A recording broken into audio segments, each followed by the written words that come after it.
purpose. Your misery is your ministry. Your pain is your purpose. Your suffering is your service. Your mess becomes your message. Your test becomes your testimony.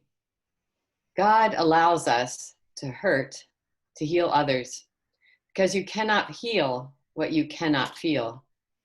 So don't let the pain of your past punish your present and paralyze your progress and purpose. Hello, I'm Cheryl Finney, and welcome to Turnaround Tuesday. So Thomas, I'm curious, what does this mean to you, a higher purpose? Well, Cheryl, one of the most profound points that stick out to me is your pain is your purpose. Before I was able to find my purpose, I was like a wandering star, and I wandered into a lot of pain. Whether that pain came from a broken heart, drug addiction, homelessness, or incarceration. I dealt with a lot of pain in my life, but that pain pushed me towards my purpose. And now I realize that my life, in order to help myself, my purpose is to help others. In order to help others find out who they are, my purpose is to find out who I am. And so there is a connection there. And that's why I've connected with Turnaround Tuesday, because Turnaround Tuesday is about empowering people to live successful lives. And so that's who I am, and that's why that stood out to me. Thank you. So Bree, what do you have for us this morning for the updates for the operations? We can't hear you. Well, Melvin's not here again, we see. Yes. We miss you, Mel. Yes, we miss you, Melvin. He's actually in a meeting at the moment. So this week's updates. Hello, everyone. Bree Johnson here from Turnaround Tuesday, Director of Operations. This week, we are actively recruiting for contact tracing. We started Essential Skills training about 2 weeks ago, and we have completed 4 cohorts of trainings.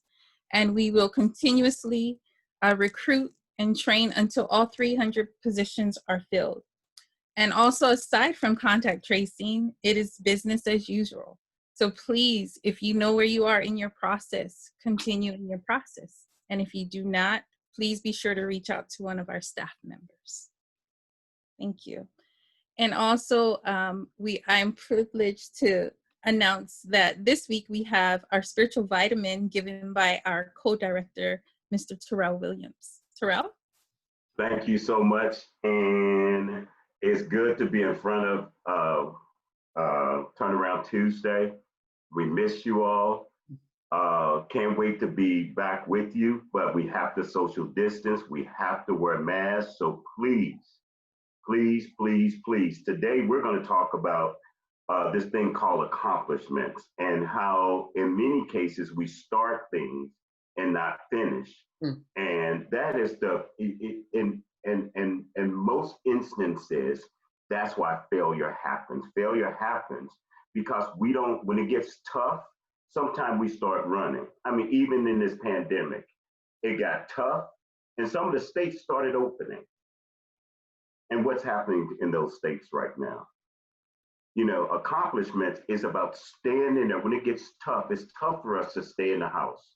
It's tough for us to not go visit people that we're used to visiting. It's tough for us to go to bars. It's tough for us to do those things that we're accustomed to doing. But understand that accomplishing things is a part of going through the tough part, because anybody can do the easy things. It is the tough things. And so this morning, someone sent this verse to me, and it really spoke to me about the difficulties that we're dealing with now, whether it be the pandemic or this consistent issue of race. And it could be that we haven't really dealt with racism because we have never dealt with racism. We haven't accomplished it. We've thrown balls at it, and many times we've missed it. But to really, really get to the other side of an issue means that you have to go through the tough part. And so this young lady sent this to me, and I just want to share it with you really quickly. It said accomplish, to complete, to finish entirely, One of the reasons many people do not enjoy life or miss out on some of the blessings God wants to give them is that their lives are cluttered with unfinished projects. They never taste the joy of accomplishing a goal or fulfilling a desire because they do not press past the challenges that arise. Every person has an excuse bag. It is a little invisible accessory we carry around with us. And when something that seems difficult arises, challenging us or giving us more than we want to deal with, we pull out the excuse bag. That is too hard. I don't have enough time. I don't have anyone to help me. I'm afraid. They always do this. I'm not strong enough. I urge you to throw away the excuse bag. Go get a I can do bag and fill it with biblical faith-filled reasons, social reasons, accomplishments, while working hard, striving hard, workshops, and any of the things that will help you to accomplish the things that you want to accomplish in your life. It also says, thus Solomon finished the Lord's house and the king's house.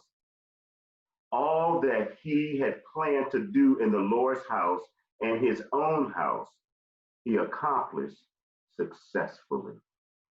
This is from 2 Chronicles 7 and 11. And let's complete things. If we start them, let's put the energy in it. Let's go through the hard times so we can get the rewards on the other end. Now I would like for Bree to come and talk to us about our very, very special guest, a brother around education. So I now have the honor to introduce someone I've known for over 7 years now. Wow. We worked together at another organization. He was an amazing job coach. He then went on to work with our future as a middle school teacher and also nationally trains teachers. He is known as the teacher you want to know. His love for what he does and the impact that he makes on others is so amazing. So without further ado, I'd like to introduce everyone to Mr. Devin James. It'll make me feel so important. So I'm really excited. I'm really excited to be here. So I want to confirm just with Terrell and Bree the time that I have. Could you confirm how long you want? Got you. So I'll share my screen. I will attempt to be as interactive as possible. So let's work.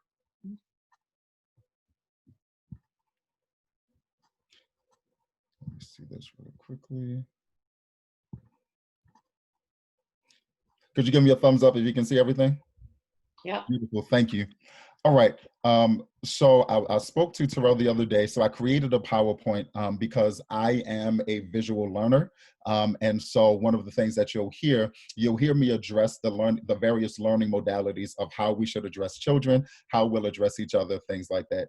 Also, if you have any questions, please feel free to stop, interject, as I do desire for this to be interactive. So when I got the call, I labeled this an uncommon journey, subtitled The Parental Guide for Educational Success. So I am an avid reader. I am a fan of the poem, The Road Not Taken. And so I believe that we are all in kind of uncharted territory, right? So this is, we're experiencing things that we've never experienced before. And there's really no guide, right, to how we can handle these things. And so I think conversations like these to get like different experts or just kind of facilitating different conversations around how we succeed is really important. So, oh, wait a minute. So what we're going to look at now is parenting during the pandemic. So I think before we get into the educational space, I want to focus kind of on the mental and the emotional space of where parents are. And when I say parents, I'm talking about parents. I'm also addressing godparents. We're addressing uncles and aunts. We're addressing any adult, right, that is responsible for the safety and the security of a child. And so I think just kind of diving into some of the tips that I think are important. The first thing that I think we need to do is we need to face our feelings, right? So Terrell and I, we had a really beautiful conversation yesterday about feelings. I think that we're all in a very unique place. And in that unique place, we need to be able to identify how we're feeling regarding the pandemic, whether it be the viral pandemic that we're experiencing or the pandemic of racism that is plaguing our communities, whether it be the pandemics of inequities, right, that we experience in housing, the inequities of unemployment, the inequities of education. So I think we need to come face to face with our feelings. We need to be able to confront them. Oftentimes our children believe that confrontation is a bad word, and it's not, right? It is coming face to face with our realities and being able to internalize it. That brings me to my next point. So parenting, again, we got to face our feelings. Don't be afraid of what you feel, right? Number two, you have to normalize and internalize our discomfort. This is really important to me. The reason is because it's really important for us to acknowledge where we are. One of the things and one of the stages of grief is that you have to be able to accept, right? And so when I'm normalizing and internalizing my discomfort, I have to be able to identify like, hey, I'm in a very unusual space. And for parents, we have parents who are responsible for providing, right? They're responsible for still working, and they're responsible for making sure that our students and our children are still safe, which is a very uncomfortable space, but we have to be able to internalize that it's uncomfortable. Then the most important part is we got to breathe, right? We have to breathe. We have to relax. Thomas, I thank you for doing that. So we have to take the time. We have to take the time to breathe. Take the time to relax. We are no good to anybody if we don't breathe, right? Pause at times, right? We got to breathe. We have to pause.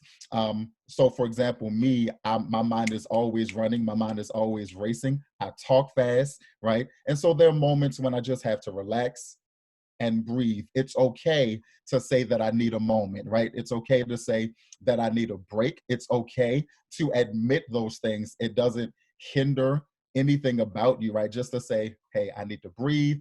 I need to take a moment, right? And to that. Take that moment to pause. Okay. The next thing, this is really important. Again, this is dealing with parents, and we haven't even gotten to the educational phases yet. We have to communicate, right? What does that mean? So one of the things growing up, I was taught, and especially as a man, and I was taught as a Black man, right, that most of the time I don't communicate my feelings, right? I don't communicate how I feel. I suppress them. And I realized that that's very unhealthy, right? So as we're parenting during the pandemic, and as we're modeling perfect behavior, or we're modeling acceptable behavior for our children, we have to communicate, right? Communicate how you're feeling. If I'm upset as a Black man, it's okay for me to say that I'm upset and not feel demasculated by saying that. If I'm sad, right, or if something hurt my feelings, I need to be able to articulate that and be perfectly fine with that, right? So parents, everybody, we need to communicate. And then lastly, we then need to be able to strategize, create a plan of action for yourself, create a plan of action for your kids, okay? So this is just parenting. So all of this is internal, and it is a mental health check just for the parents, right? That's really important because that takes us into our next slide.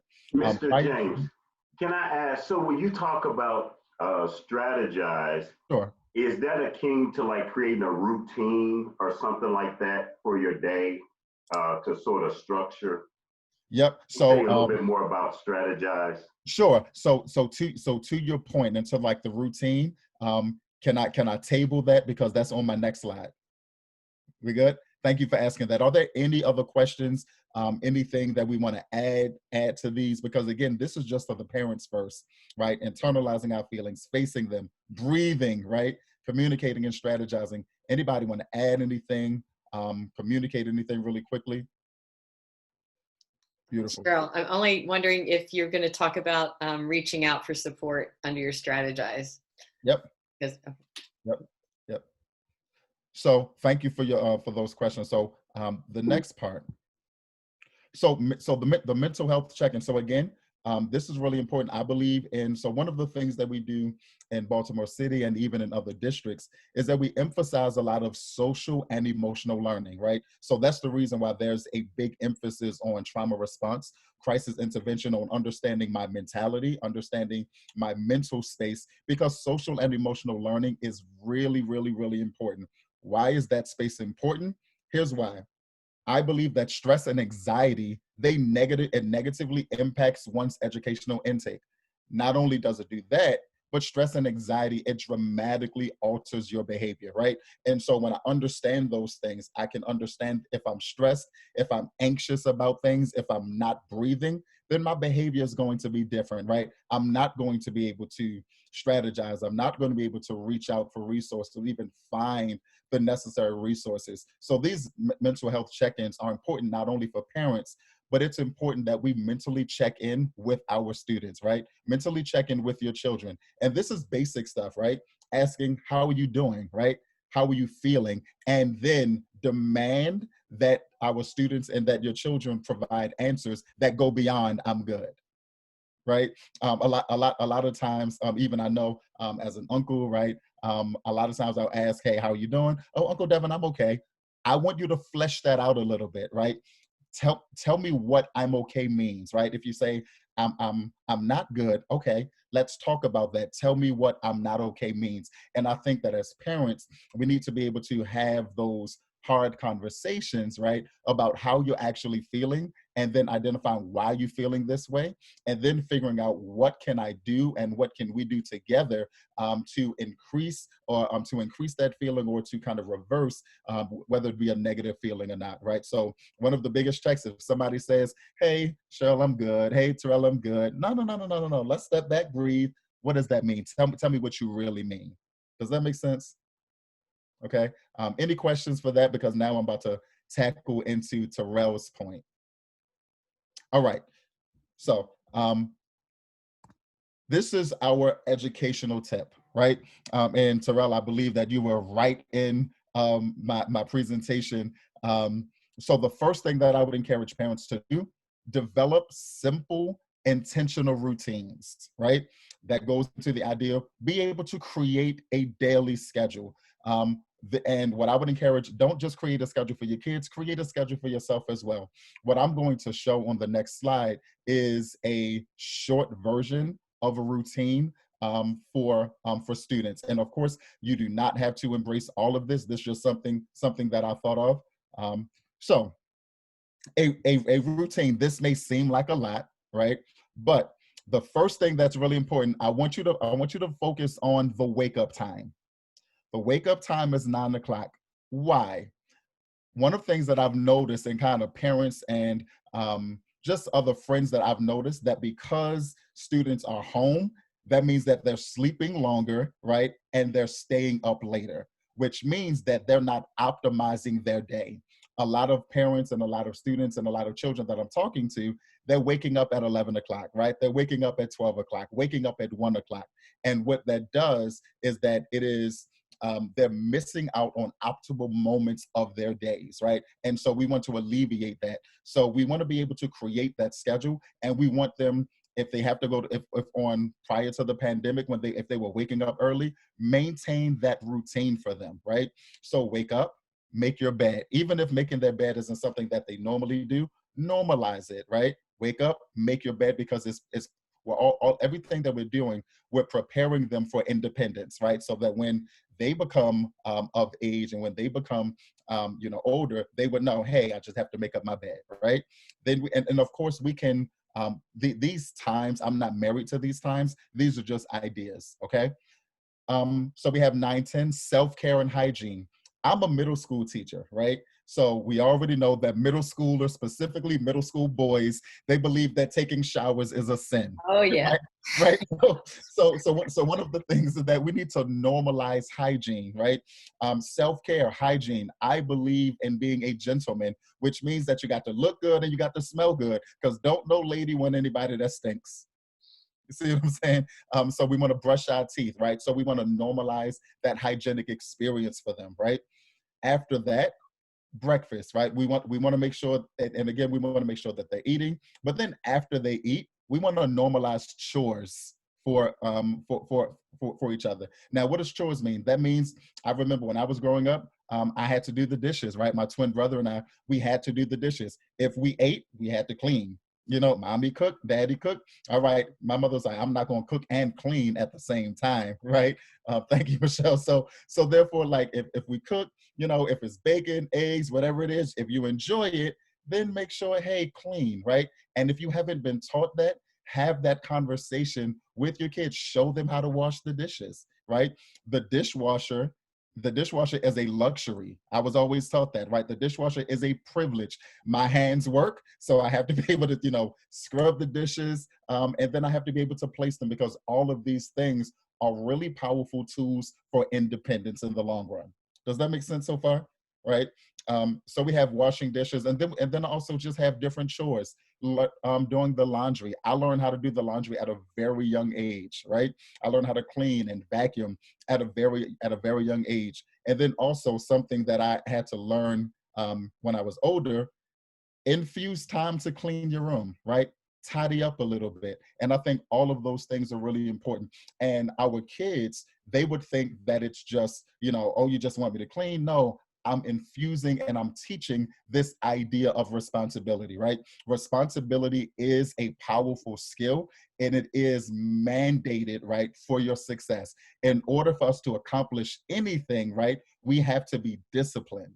Does that make sense, right? So all of these things link itself to discipline. And so at 10 o'clock, this is where we actually get to the actual academic piece, right? I believe in current events. So there's a lot going on in our world. And one of the things that is perpetuating in our society is this idea of ignorance. A lot of people just don't know certain things. And the reason why a lot of people don't know is because our kids are attached to their phones, attached to their iPads, right? They're attached to computers, and they're attached to games.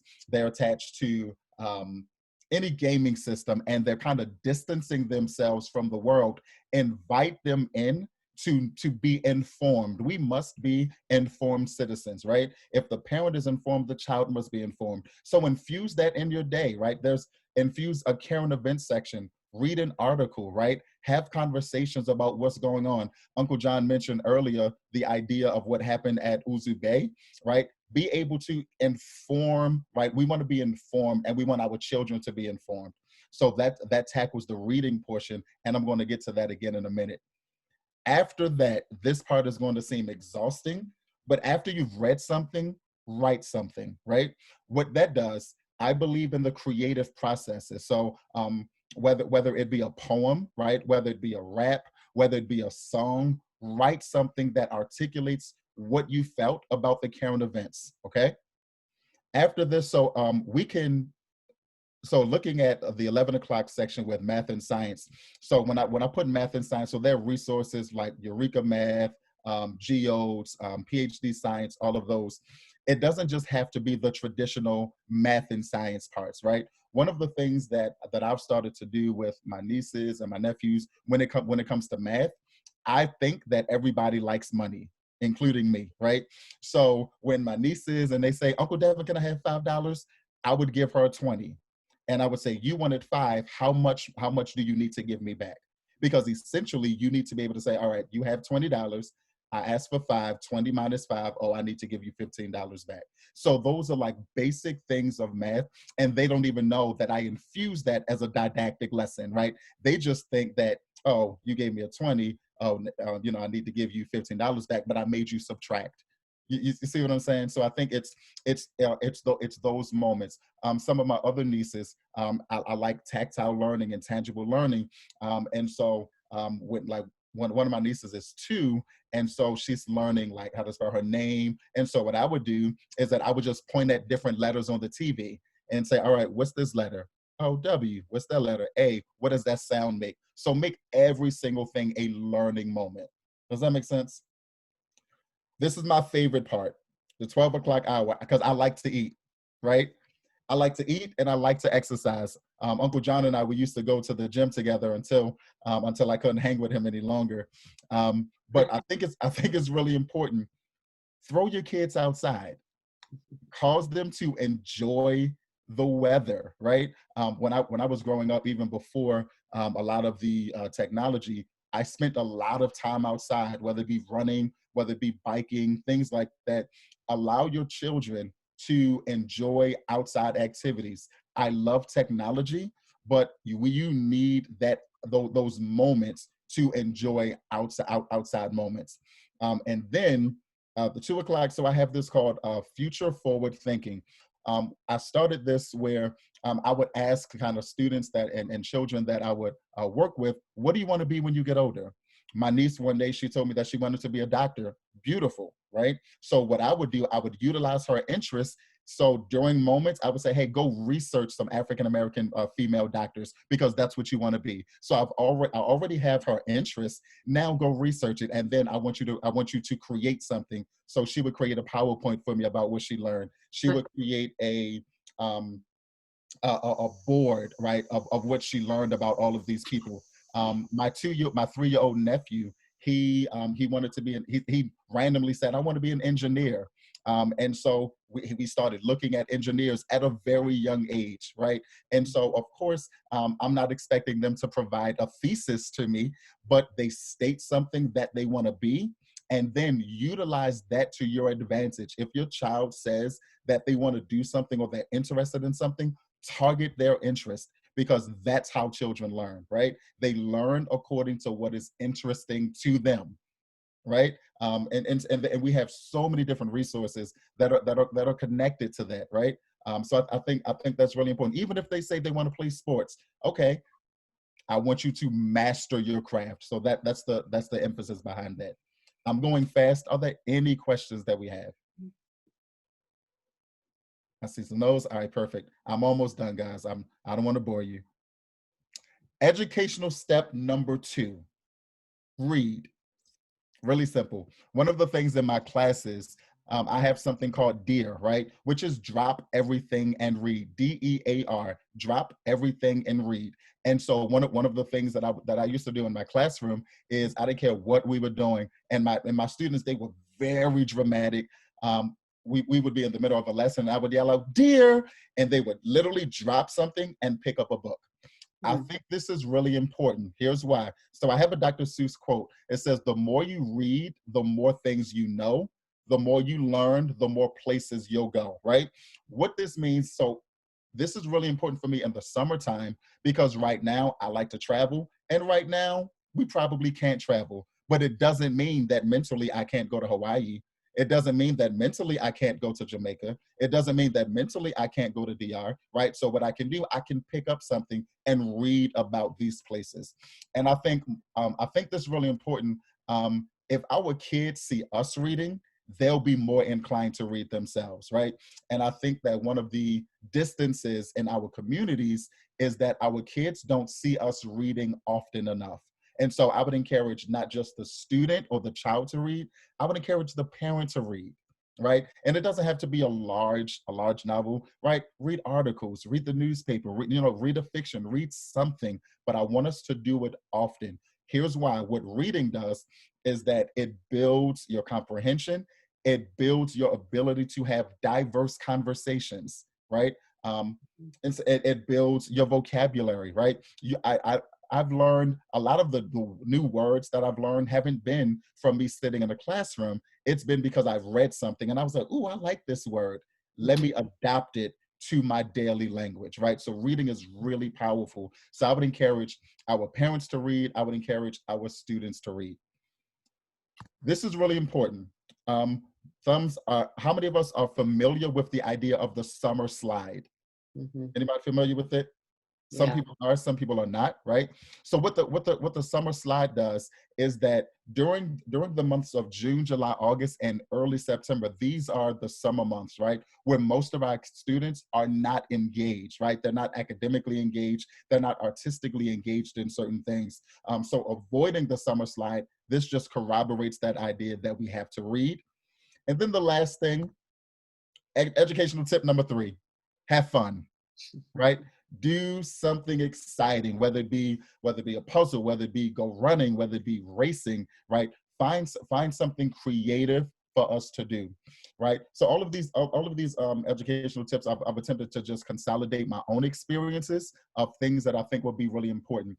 Alongside all of these, find additional resources, right? So we have Edutopia. That's a really, really, really powerful resource, right? We have, there's so many different resources. We have Eureka Math Prodigy, right? Those are really good resources. Knowledge on the Go from Wit and Wisdom is a really, really, really powerful resource that we're able to utilize. So I'm open for questions. If you have any additional questions, you can throw them in the chat. I don't want to go over my time. I hope this was beneficial. Thank you so much for allowing me to share. First, let's give Mr. James Yes. a hand. Thank you. What an excellent job. Thank you, sir. We really appreciate that. So he gave us parental tips. We gave us some educational tips, talked about stress and anxiety, talked about the daily schedule. And as soon as you said, talk about the daily schedule, Mr. James, the first thing I said is, okay, so what is mine? And so I wrote mine real fast. I am up by 7, I have my coffee, and I got to clean up from the mess that I made the day before, you know.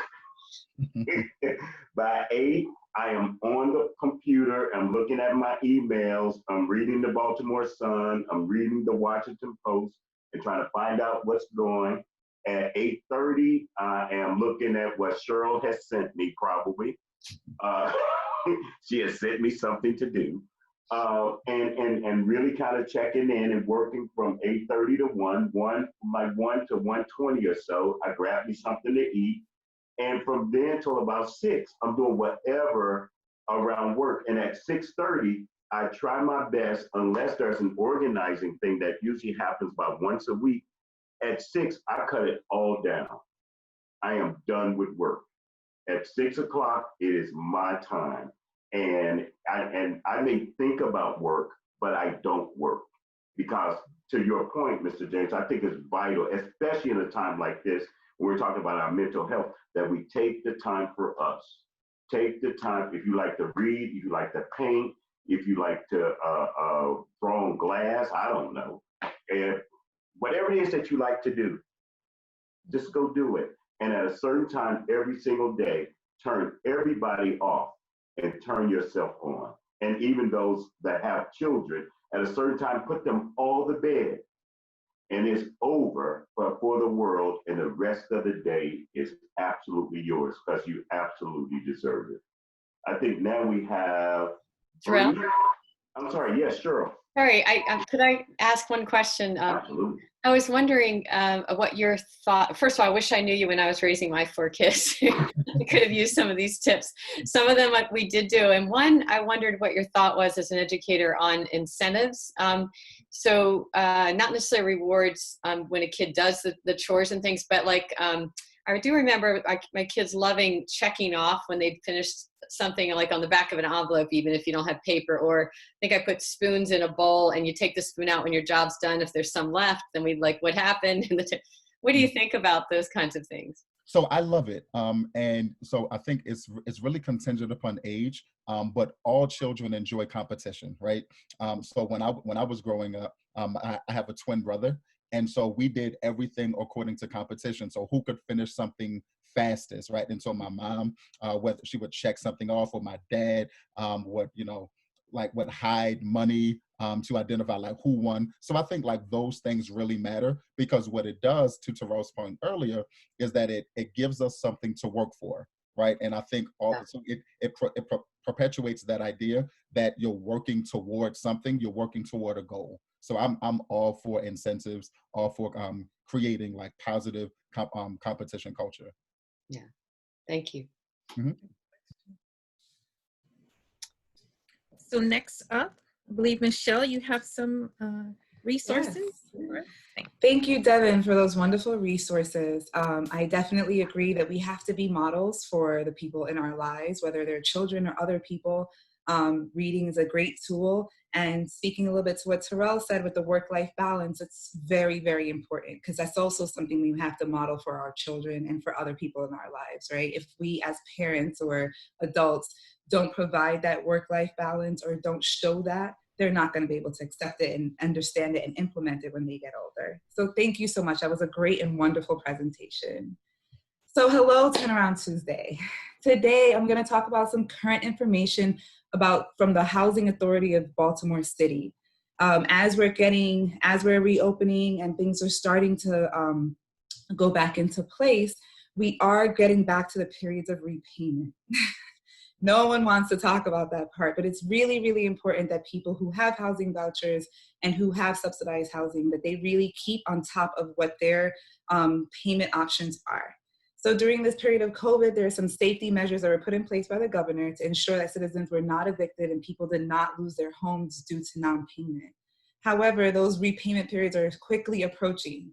Beginning on or about July 24th, 2020, repayment for pass-through rent is going to go into effect. If you've lost your wages due to COVID, or if you're not able to repay, you have to contact your leasing office in addition to the housing authority, specifically if you're a voucher recipient or if you have subsidized housing. These two things are very important because what they're going to ask you to provide is documentation stating that you are unable to pay, and they can work with you on the repayment options. You can't just assume that they're going to just let these things ride because you have not paid for the previous months. They need documentation. So it's really important. Also, making sure that you're keeping in touch with your housing agent and completing all the recertification processes. As they currently stand, everything is being done through the mail. And I know that that can seem very frustrating because it requires you to have to take some extra steps. However, it's really important that you also keep documentation of what you've mailed out, when you've mailed it out, if possible, make copies of what you've mailed out so that if there is any discrepancy moving forward, that you have documentation to provide that you've done your part. Don't just assume that recertification is going to happen automatically because the housing office was closed for some time. That's not the way the process is going to work. And it would be a shame to lose your voucher or subsidized housing due to something that you could have taken care of on your end. So on a lighter note, the Housing Authority recently started a campaign. And I thought it was really cool because they partnered with the Sugar Hill Gang. And the Sugar Hill Gang is a legendary hip hop group who created a song I think that everybody knows. I don't really know it because it's a little bit before my time, but I've heard it before. So I think we all know that song. I think it's called Rapper's Delight, correct? And they have created this wonderful campaign where they've made some videos, but it's really around keeping safe and really around reaching out to the community to reinforce that we have to wear masks in order to protect our community. And we have to do so we can do it in a fun way, we can do it in a silly way, but the thing that they're trying to get across is everybody is at risk. That's the name of the campaign. And they want everyone to continue to wear masks, from little ones to older ones. So it's a really interesting video. I'm gonna see if we could share it on our website with everyone. And it was really just interesting to see how they went out into the different communities, the different housing communities, handed out masks, and really were trying to engage people in being safe. So if you have any further questions about housing, please feel free to reach out to us at Turnaround Tuesday. We're working very closely with Maryland Legal Aid to help and assist people who are having issues around housing. The courts are starting to reopen. So if you are facing eviction, those evictions are going to start to go in. And if you need help or you need resources around that, please reach out to us. Maryland Legal Aid is happy to help out with all of these issues. So please connect with us. Thank you, Turnaround Tuesday. And now, JC, I think you're going to close us out in an amazing prayer. Yes. Hey, everyone, this is JC. You know, Turnaround Tuesday welcomes all faith. Whatever you believe in, we help you with that. We honor that. And I'm going to close out prayer in a Christian way. That's what I am. Everybody bow your heads and close your eyes. Dear most gracious and heavenly Father, I just want to come to you today and say thank you. Thank you for allowing us another day that we haven't seen before. Thank you for giving us a chance to change the world. Each day is a better day. Each day is a growing day. Each day is a brighter day. Allow us to keep having you in our hearts and our minds and keep the faith, because knowing that change is soon coming your way. I'd like to thank you, Lord, again and again and again for just keep blessing each and every one of us and keep guiding us and keeping us covered. Amen. Amen. Thank you. So, without further ado, we have John, who's going to tell us about gratitude. Hello, Turnaround Tuesday. This is John, and gratitude. What I have grateful today is family. In this particular time, people are not, they're apart from their families. I have been very blessed to have my family quarantined with me. So again, we have an enjoying family. We've decided to discover one another, playing games and just rediscovering what family and closeness is all about. So I today am very grateful for family. And of course, Rebecca, tell me what you're grateful for, because we know we're going to miss you. So I know you have something to be grateful for. Yes, thank you. No, before Rebecca goes, I wanted to know from the staff, what are you grateful for in Rebecca? And the first, I like to go first. Rebecca, I'm going to miss you. I think that you have been an absolute incredible addition to the Turnaround Tuesday family, to our team. I love the way you ask questions. You're always the quiet one. And as my mother used to always say, watch the quiet ones, because when the quiet ones talk, everybody should listen. My mother also said to me that people like you, young people like you, are old souls. And I didn't know what that meant until I got older. And what I realized what she meant is people like you think about people in ways that usually young people your age don't think about. And I just say to you, keep that. That is a treasure. That is a gift. And thank you so much for giving a piece of that to Turnaround Tuesday. And know, Jeff, just like any other family, you know, I'm from St. Louis and I live in Baltimore. So we go away, but we don't stay away. So know that you are always a part of this family called Turnaround Tuesday. And we'll miss you. Thank you. I'll go next. I'm grateful for Rebecca because when she first came, she started as a volunteer. She jumped right in to help with Resource Day. And the fact that she was able to just come in hands-on and just be so personable for our participants who normally are pushed back for new faces and new people. And she welcomed them with open arms, and she welcomed us with open arms. And I love the pushback that you give to want to know more and to, like Terrell said, change more of the things that, you know, younger teenagers such as yourself aren't thinking about or worried about. You just want to just do better, and you can see the vision of the world becoming better. And I'm definitely going to miss that. I'll go next. Rebecca, I am grateful to have met you. I admire your bravery and all of the things that you put forward. You have an amazing mind. You have a very, very empathetic heart. And I know you're going to do fantastic moving forward. And I tell you all the time, I'm so excited for your journey. And please don't forget about us. Please come back and check on me. And I will always check on you. So take care. See you soon. And we're very grateful to have had you as part of our team. It brought a different perspective and one that was very much needed. I'd like to say to Rebecca, to agree with what Michelle had just said, I think you have an exceptional mind. One of the things that you like to say before you say something so profound is, I don't know.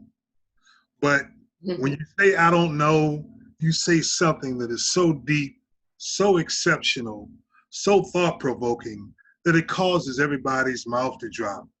And think about the words that you just said out of your mouth. I think you are above and beyond your actual years when it comes to level of maturity. And I think you're going to do some great things in this world, not just in the community, not just on at the college level, but in this world. And I look forward to being a witness to that. Okay, Michelle, oh, go ahead. Cheryl, ladies first. Thank you, John. I think what I know the most about you is that you don't operate out of fear. You don't operate out of fear of being the youngest, or racially different, or coming into a space where it wasn't really clear what your path was or your role with us, and you just pushed through it. I'm not saying you didn't have fear, but the way you operate in it, you don't let that own your actions, and the provocative questions you throw out to us. You're bold, and that is an unusual characteristic. And so I'm just grateful for that sort of fearless nature you brought to us. I'll go next. Rebecca, So just to piggyback off of everyone, Do me a again, favor, Bree. Can you go last? sure, Terrell. Sure, I'll go last. Well, then it's my turn then. Rebecca, I have watched you grow. You have been a great help to me in terms of all the little details and keeping me organized. I'm going to always appreciate that. And I'm going to, you started something that I'm going to continue based on you. I appreciate it. And you are going to be a force to reckon with. So watch out, Ohio. Can I go now, Terrell? Okay, so definitely again, to piggyback off of everyone, and as John just mentioned, a force to be reckoned with. No doubt the bravery, being bold, the exceptional work you do, the growth that you've had. You came in and just wanting and being a little curious, and then stumbled upon Turnaround Tuesday, which is, I think, a lot more than what you expected. And from the moment you engaged yourself, you allowed yourself to be vulnerable and always wanting to understand and learn and what does that mean? Or, and the space you allowed yourself in for being so young, it's so refreshing. So like everyone said, we know you will be amazing, and the impact you'll have, the wisdom you already have that you're taking with you, I can't wait to see you, in the next 5 years and what you'll be doing. You will be greatly missed. You've helped organize me in so much ways. And I appreciate you. We'll miss you. And we send our well wishes and our love, and look forward to hearing from you. Wow. Thank you, everybody. Those are little treasures that I'll keep with me. Coming into Turnaround Tuesday, I knew very little. And I felt very out of place at first. But I felt like you really took me in, and I feel like I belong here now. I can't even begin to describe how many things I've learned with and from all of you, and I'm really, really grateful for that. And I'm gonna miss you a lot. You can just say the ones that you learned from me. You don't have to say them. All the lessons. Well, I have really enjoyed working with all of you, and I am absolutely going to come and visit. I'm excited to see where, what things look like in November or December, and I will definitely stay in touch. So thank you. Thank you. Thank you, Rebecca. Thanks, Rebecca. Are you going to close us out with exercise, or? Yes, exercise time. Okay, so I guess we'll go up, down, and straight down. That goes better. We'll do 10. Okay.